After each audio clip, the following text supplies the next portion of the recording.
تیسری عالمی جنگ تیار۔ سرونٹ آف دی پیپل کا پہلا سیزن 2015 میں یوکرائن میں لانچ ہوا تھا۔ یہ ڈراما سیریز کوارٹل 95 کمپنی نے بنائی اور دیکھتے ہی دیکھتے اس نے مقبولیت کے تمام ریکارڈز توڑ دیے۔ سیریز اپنے مرکزی کردار پروفیسر ویلسی پیٹرچ کے گرد گھومتی تھی۔ پروفیسر ویلسی ہائی اسکول میں تاریخ کا استاد تھا۔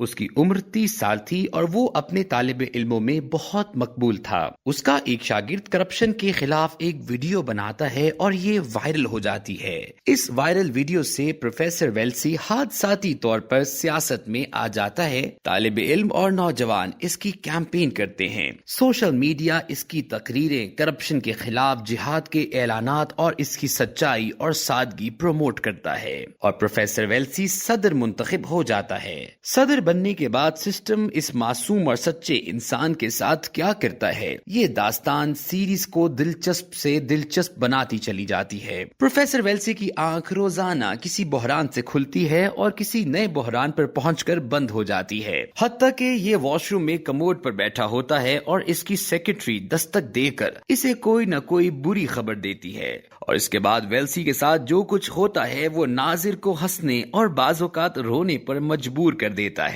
بہرحال سیریز میں یوکرائن سمیت دوسری اور تیسری دنیا کے تمام مسائل پیاز کی جھلیوں کی طرح تہ در تہ کھولے جاتے ہیں، اور ہر جھلی ناظرین کی توجہ اور دل کھینچ لیتی ہے۔ پہلے سیزن کے بعد دوسرا سیزن اور دوسرے کے بعد تیسرا آتا ہے، اور یہ پچھلی مقبولیت کا ریکارڈ توڑ دیتا ہے۔ یہ سلسلہ 2019 تک چلتا رہا۔ اس دوران پروفیسر ویلسی کا کردار نبھانے والا ایکٹر یوکرائن کے ساتھ ساتھ پورے مشرقی یورپ اور روس میں مقبول ہو گیا۔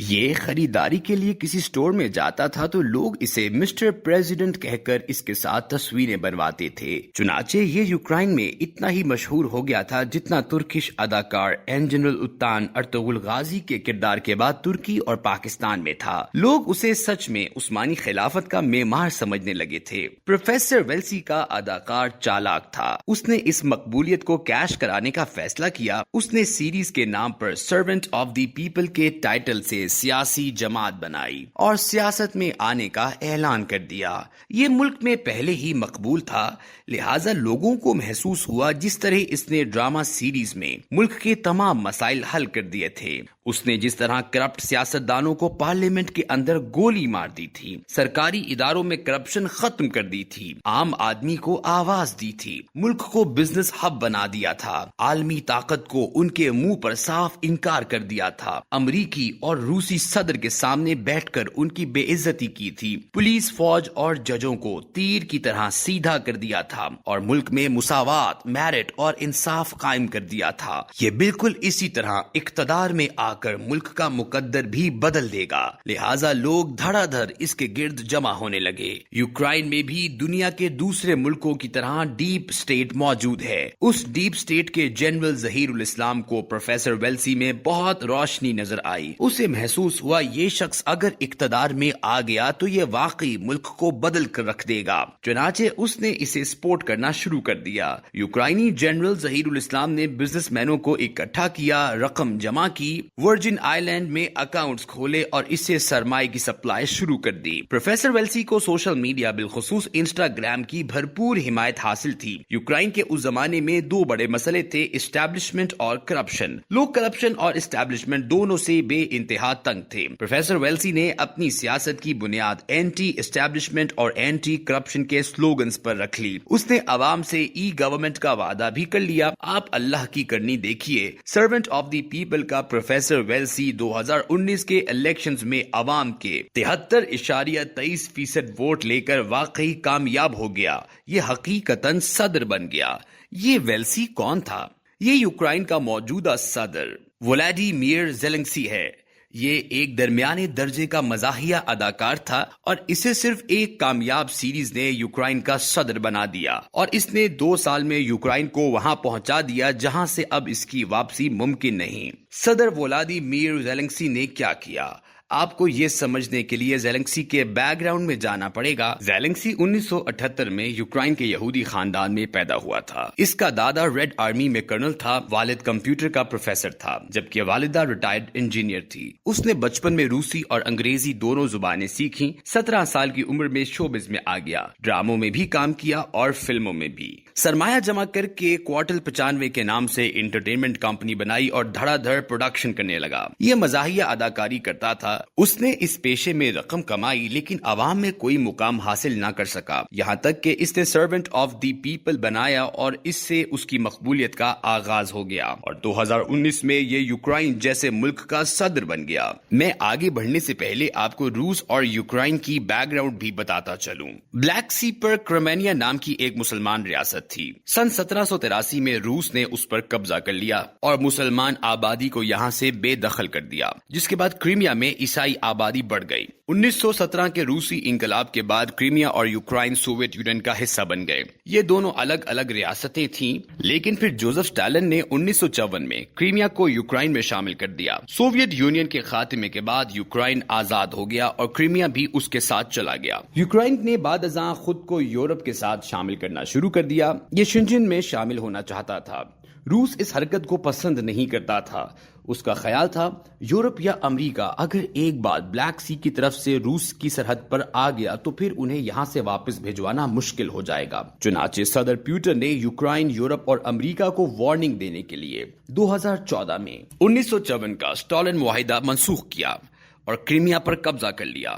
یوکرائن کا خیال تھا یورپ اور امریکہ اس قبضے کے خلاف اس کا مسلح ساتھ دے گا، لیکن توقع کے برعکس امریکی اور یورپی امداد صرف زبانی کلامی اور سفارت کاری تک محدود رہی۔ اقوام متحدہ نے روس پر اقتصادی پابندیاں لگا دیں، مگر اس سے روس کو کوئی فرق نہ پڑا۔ یورپ بھی بدستور روس سے گیس اور تیل خریدتا رہا۔ زیلنسکی کے برسر اقتدار آنے تک یوکرائن کے روس سے تعلقات خراب رہے۔ یوکرائنی قوم کا خیال تھا زیلنسکی روس کے ساتھ تنازع ختم کر دے گا، جس کے بعد سرحدوں کی ٹینشن ختم ہو جائے گی۔ زیلنسکی نے الیکشن کے دوران یہ وعدہ بھی کیا تھا اور اس نے کامیاب ہونے کے بعد روس کے ساتھ اپنے تعلقات ٹھیک بھی کیے، لیکن یہ انتہائی ناتجربہ کار، نالائق اور منہ پھٹ ہے۔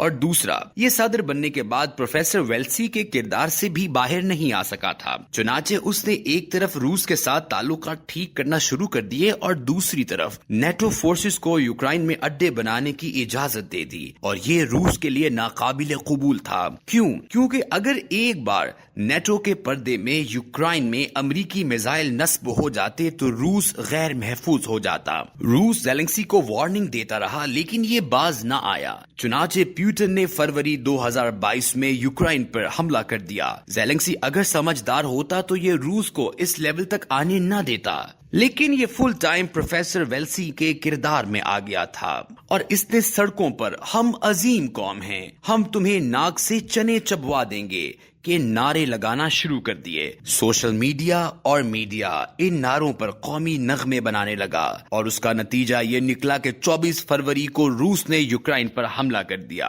اور پورے ملک کو ملبے کا ڈھیر بنا دیا۔ آج اس جنگ کو 3 سال ہو چکے ہیں۔ اس دوران میں یوکرائن ملبے کا ڈھیر بن چکا ہے۔ اگر امریکہ ساتھ نہ دیتا اور یہ اسے $350 ارب، جی ہاں $350 بلین کا اسلحہ اور امداد نہ دیتا تو روس اب تک یوکرائن کو ہڑپ کر چکا ہوتا۔ اس صورتحال کا صرف ایک شخص ذمہ دار ہے اور وہ ہے ولادیمیر زیلنسکی۔ اس شخص نے ایک طرف یہ جنگ چھیڑ دی، اپنا ملک تباہ کر دیا، اور دوسری طرف ملک میں مارشل لا لگا دیا اور جنگ کے خاتمے تک خود کو صدر بھی ڈکلیئر کر دیا۔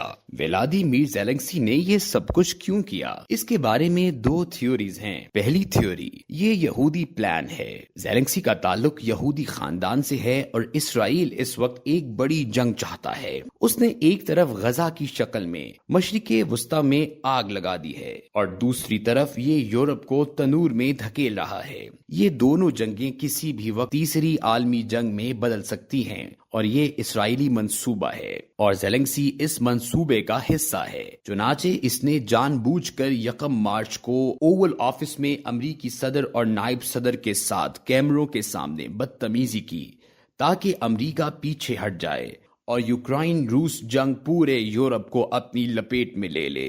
اور یہ اندیشہ غلط نہیں۔ کیوں؟ کیونکہ یہ جنگ اگر اب تک صرف یوکرائن تک محدود ہے تو اس کی واحد وجہ امریکہ ہے۔ امریکہ نے اسے آگے نہیں بڑھنے دیا۔ اگر یہ راستے سے ہٹ گیا تو اس آگ کو پھیلتے دیر نہیں لگے گی۔ لہٰذا زیلنسکی جان بوجھ کر گندی سی شرٹ اور ٹراؤزر پہن کر امریکی صدر سے ملنے گیا اور اس نے کیمروں کے سامنے دنیا کی واحد سپر پاور کے صدر کی بے عزتی کر دی، اور اس کا مقصد جنگ کو پھیلانا ہے اور دوسری تھیوری جاری ہے۔